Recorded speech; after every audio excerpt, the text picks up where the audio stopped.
Hello, good people. Week 6 of 52 Weeks of Focus is about to start.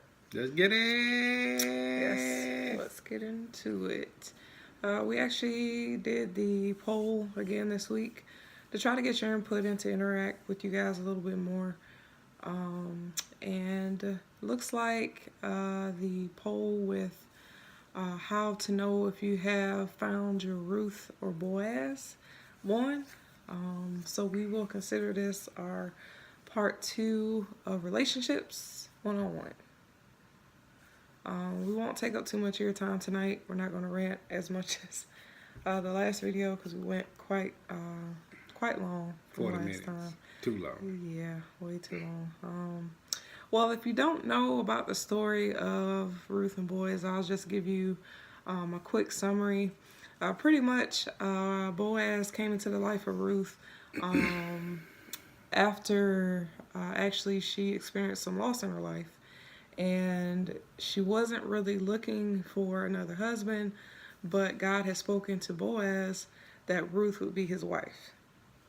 And that pretty much summarizes what happens, but in the end, they end up getting married and live happily ever after, from what the Bible says.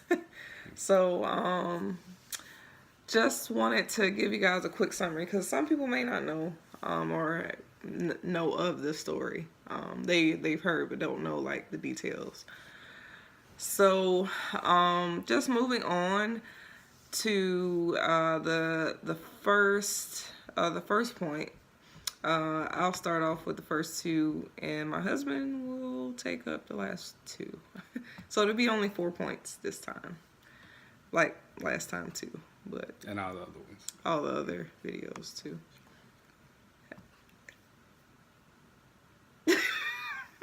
Whatever. So the first point is you have to be, in order to know that you found that right person, that Ruth or Boaz, you have to know that you two are equally yoked. You have to be equally yoked, especially spiritually, before you're able to actually, move on to any other area in terms of your relationship. From the beginning, Boaz and Ruth were on the same page. Although Ruth, she was hesitant that Boaz was, meant for her because she had been through some hurt and some pain from her past, not necessarily from relationships, but grief. And you have to, in terms of being equally yoked, I mean, if you're dating someone and you constantly see that person doesn't want to go to Bible study with you, or they don't really want to go to church, or they don't want to read the Bible with you, or do any type of devotional, you guys may not be equally yoked. And that's something to find out about early on into the relationship, not when you're married or when you're actually trying to start a family, because that can cause some serious issues. And in order for you to grow together spiritually, you have to know that it's okay for you guys to pray together. You have to know that it's okay for you guys to grow spiritually. Because growing spiritually together is the most important factor of finding a Ruth or Boaz. All right, so that's my first point. I told you it would be pretty quick today. Did you have anything on the first point? I think when it comes to equally yoked, I think it is definitely speaking on a spiritual level. You guys don't have to like the same things, but as long as you guys have a general understanding, definitely when it comes to spiritual goals and spiritual journeys, with you guys being in the same area, that makes it a lot easier.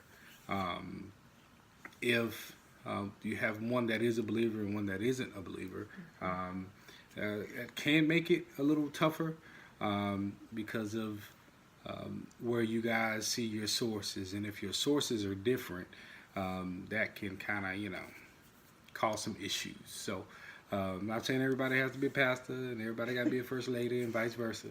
But there definitely has to be some continuity or some I guess oneness in who your source is, and we have definitely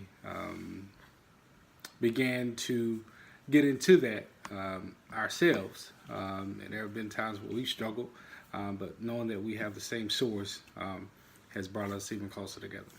And I just wanted to, I forgot to add on the Bible verse for being unequally yoked.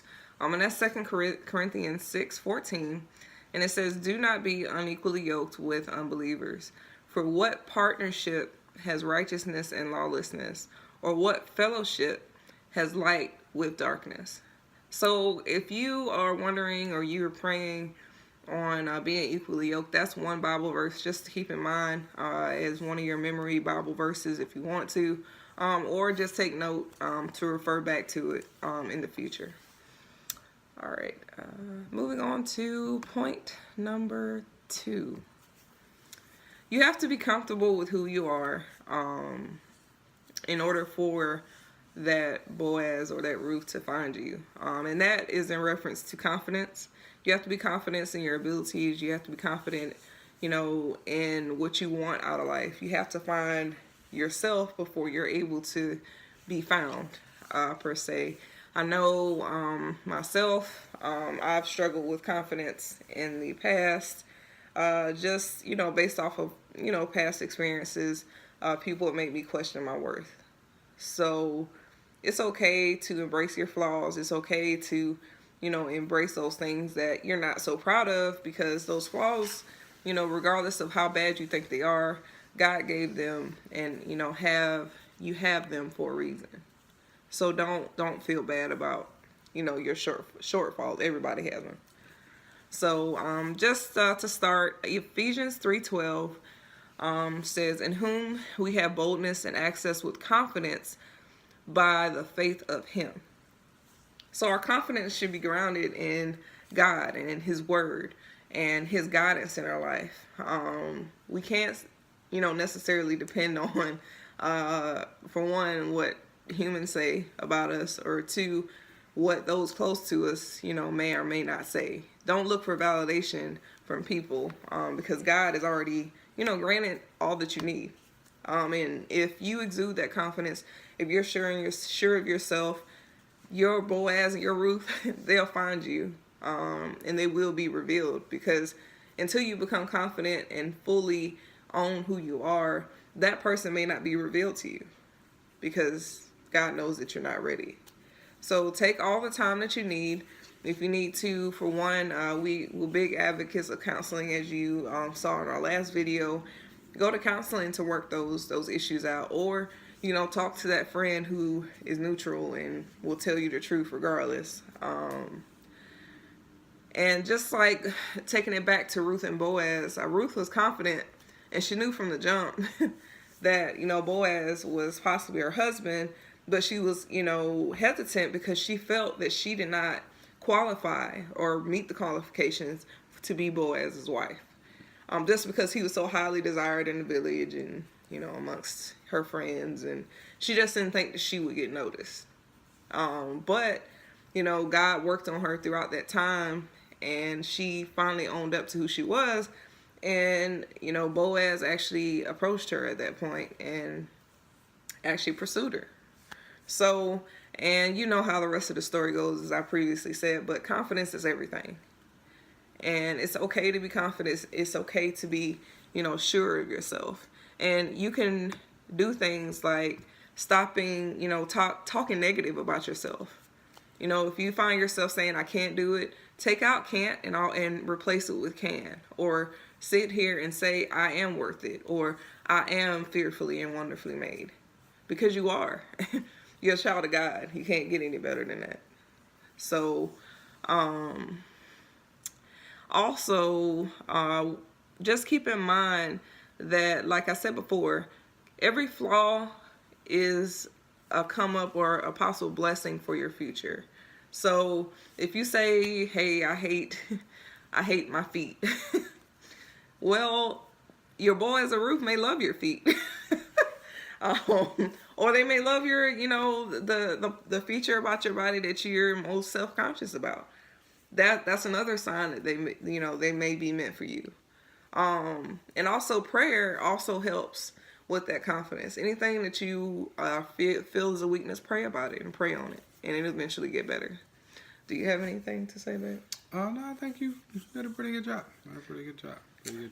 All right, so we're gonna move on to point number 3 and 4. So actually, you kind of gave me a great segue into kind of what my point number 3 is. Point number 3 is just maintaining your blessing before it comes. I think we get so caught up in our current society and what we're receiving is that we don't actually understand that receiving it is only half of it. Oftentimes, God gives us blessings, and they don't even have to be in the form of a man, a woman, or some material thing. But we miss it because we're not ready to maintain it. And in terms of Boaz and Ruth, Ruth actually already had the things she needed to maintain a husband, or actually she was working on those things while being confident in seeing him as her husband.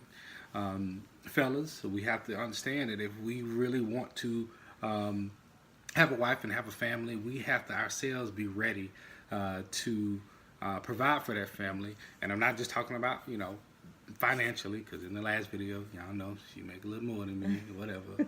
But as a provider for this household, I've learned to provide in other ways and make sure that we are, on safe ground. And for that woman that you are actually pursuing, or you're thinking about, or maybe in a relationship with now, those are some things that you have to keep in the top of your brain. It's just like, hey, what type of husband can I be to this particular woman? Am I, as a man, ready to be that husband for them? So I typically like to look at Ezekiel 38:7, and it just says, "Be ready and keep ready, and you will all your hosts that are assembled about you, and be a guard for them." So that basically means, hey, if you're ready, you never have to worry about getting it all together at the last second, or I'm gonna wait until this happens to get it all ready. No, go ahead and start being that man you want to be. Go ahead and start being that woman you want to be for that husband, and you'll be surprised how it just kind of floats into fruition. I know that's definitely what happened with me until I started to work on being that particular husband that I wanted to be. Things just started to kind of come into place. I was the person I am now, the husband that I am now, well before this one right here came along. It just kind of came along in the midst of me getting ready for that, and I received the gift that God gave me within it. So I truly believe that everybody has the ability to maintain the things that they want.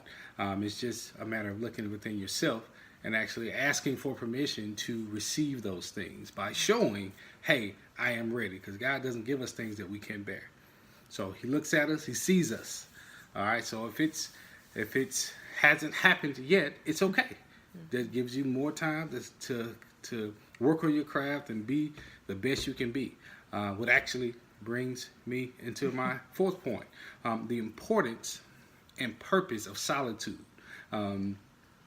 Me, myself, again, I was in a place where I would never say I would go back to about, 4 years ago, back in Macon. I love my city, don't get me wrong. But as the person that I was, I could just see myself never going back there once I moved to Atlanta, and was having fun and all this good stuff. But God saw fit to put me in a place where all I had to focus on was me. And in that solitude, man, I grew leaps and bounds, and I was able to see myself for who I am, and actually for God, for what God saw me in that moment. And I had my aha moment of, wow, I need to get this stuff together if I really want to be this, the person that God has for me. So we'll go over to Matthew 14, 23rd verse, and it just says, "And after he had dismissed the crowds, he went up on the mountain by himself to pray. And when evening came, he was there alone. So, not sure if you guys are familiar with this part of Matthew, but this is an extremely important part um, where he's by himself and he cannot get any work done. He cannot hear from God unless he is by himself. And seldom times we, like I said before in the last point, we get so engulfed in what we want and what we want to receive and what, and sometimes that may be the reason why we haven't received what we're asking for, is because we're so focused on everything else and everybody else and what everybody else is going to think and what they're currently thinking, that we miss God's voice. And sometimes, it just takes time. During those times of solitude, I climbed, like millions of miles, or mental miles, as I like to call them, when it came to getting into myself and understanding why I like the things I like, and understanding why I needed to get away from some of the things I was into. And I couldn't do that when I had so much around me going on at the same time.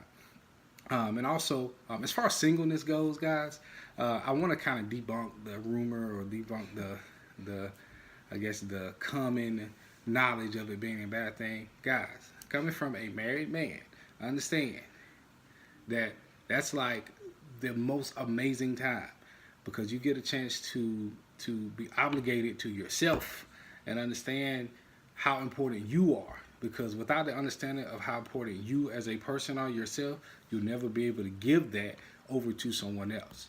So also, God has a tendency to provide us with things right before they happen. We haven't been married our whole lives. And the journey that actually it took to get here has been, like life-changing for both of us. But without that path to get us to this point, we wouldn't be here. So it's a good thing for anyone that is sad about being single or feeling any kind of way. Like, trust me, guys, like, enjoy where you are, because God has you there for a reason. And lastly, one of the things that it might sound a little rough, but as in my personal experience, those that kind of complain about singleness or complain about being in solitude, typically, and again, I'm sorry if this sounds a little rough, but there's a notion that if I find someone, then this will happen, or I'm just waiting on this to happen so I can go ahead. Whoa, it doesn't quite work like that. One of the main things I like to look at in that Matthew 14, 23rd verse is that after he was alone, he continued to climb his own mountain. And sometimes we use our obstacles or the things that we think we lack as a obstacle to hide behind, so we won't have to continue climbing our mountain. All right, we can't let us not having a mate or have this thing that society is saying that you should have this stop us from continuing to get deeper within ourselves and climb our own mental mountains, because God is not going to give us something that we cannot bear. And although we, come from a lineage of brokenness and understanding that, hey, together be fruitful and multiply, and that's great, all right? But until we face some of the things that God wants us to face within ourselves, we can't, again, give that to someone else. So I definitely want to make sure that I'm being clear in my message, all right? Solitude doesn't always mean, you're being stagnant. You should never be okay with just being stagnant. And I'm not even talking about relationship at this point, all right? God wants all of us, and we as Christians should have our mind always on serving him. So if being, single is stopping you from worshiping him, I'm sorry. That's not on him. That's on you. All right. So did you want to say anything about those 2 points? I kind of just threw them in there together. In reference to your season of singleness, don't feel discouraged because others around you have moved forward in their lives, like married, kids, even home ownership, because some people feel like, oh, I won't be able to become a homeowner because I'm single. If you want to become a homeowner, make those steps and do it. Don't wait on that other person to come and complete you, And also, in terms of singleness, I know myself, I was single for 4 years before I know I was ready to give somebody else another chance, and that was Phil. In that season of singleness, I was able to find myself and work on those things that I didn't realize were an issue. And I was able to go back and look at, those past relationships that, ended and actually figure out why. Although I may not have gotten closure in some areas, it was okay because I worked on myself internally and spiritually. And actually that was like one of the most moments in terms of where I had epiphanies with God, and me and God actually had, or still had, we still have conversations, but we had more conversations in that season because I gave all my time and all my resources to Him. So in this season of singleness, don't look around and compare and do the compare syndrome, because that's what social media has created these days. Just stay encouraged and know that your person, as Grey's Anatomy Meredith says, is on the way. And it may not come in the season that you want it, but it will come right on time. Because if you rush it, the wrong person may show up and cause more heartache. So just practice patience and be patient in this season, because it will pay off. Yeah, definitely. God has a way of putting kind of the right people in the right place at the right time. And I don't want to come here and act like we're just a perfect, whatever. I kind of want to sometimes, but I don't, But yeah, He puts the right people in the right place. But we have to understand that we all have our independent, individual journeys, guys. I can't say this enough. Enjoy who you are.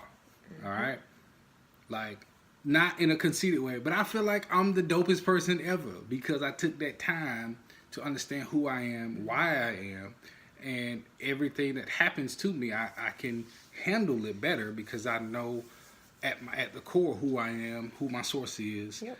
And nobody, not even her, can stop me from understanding that, no matter what happens, He got me. All right, so that confidence that she spoke of, man, that's so important. It's so important. Keep that confidence in you, and if not you, the things that He has given you, and He's given us a lot. Yes. So, yeah. And know your worth. Don't settle. Know your worth. And in today's society, they make it okay to settle just to have someone. If you have standards, that's okay. Stick to those. Stick to those standards. And actually, continue to know your worth. Because if you don't know your worth, you're going to settle. And down the road, you probably won't be happy because you settled.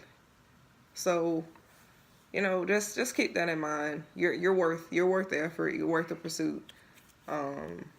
You're worth, being a wife or a husband one day. So don't be discouraged. Yep. Anybody else, y'all got anything I want to say? All right. Also, guys, very important, guys, share this video with anybody that with anybody. I don't care. It could be engaged. Yeah, anybody that's looking. Committed relationship, courting, dating. Anybody. They could be just a single. They could just not want to be married. Or they could have been married for 40 years. Hey. Share the video. Yeah, just let us know. Also, guys, subscribe to our page. We're on YouTube now. She's made us a thing. We're up to 8 subscribers. Look, now, them subscribers, them 8. I don't care. Look, I don't care if it's 2. We're thankful for those 8. Yeah. So thank you, guys. Our goal is definitely not to be like super 1 million. No. We're just trying to share what God has given us to give to you guys, and we appreciate you guys being part of our journey. So, as always, good job. All right, guys. We'll see you guys next week. And we're gonna close out with prayer. Oh, that's right. I forgot the prayer. She forgot the prayer. I didn't forget the prayer. All right, go ahead, baby. All right. God, I would like to thank you for allowing us to spread your word again in another week. a video. I would like to ask that you just continue to bless those who may be struggling with things that they don't want to discuss. Continue to bless those that are single in this season, by choice or not by choice. I ask that you send their Boaz or their Ruth when the time is right, and that you continue to bless those who are living according to your will and your will only. As we go into this work week, that you bless each and every step that we make and open doors that have never been opened before. I ask all of these things in your precious name. Amen. All right. See you guys next week. See you guys. Bye.